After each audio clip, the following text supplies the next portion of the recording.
ওগুলিরে দশা গনাইছে, এই জন্য ভিতর থেকে বের হচ্ছে, আল্লাহ বাহির করে আনতেছে। আজরাইল কয় আয় এদিকে আয়, তোর মরণ গনাইছে, তোর দশা গনাইছে, তোর জান কবজ করব। বুঝেন না? বাংলাদেশে যারা আবার ফ্যাসিবাদ ফেরত আনতে চান, যেই দলরে হন, যত বড় মির্জাফরে হন, যত বড় বুদ্ধিমান নিজেরা ভাবেন না কেন, দশা গনাইছে কইলা, দশা গনাইছে। আসমানের বার্তা দিলাম, আসমানের বার্তা। যারা কোরআনের মুখ, এই মুখগুলি দিয়ে ফেরেশতারা কথা কয়।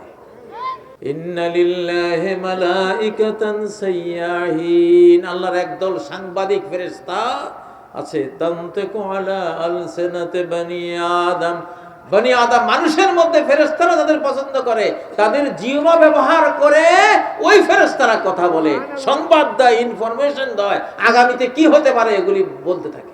আল্লাহু আকবার।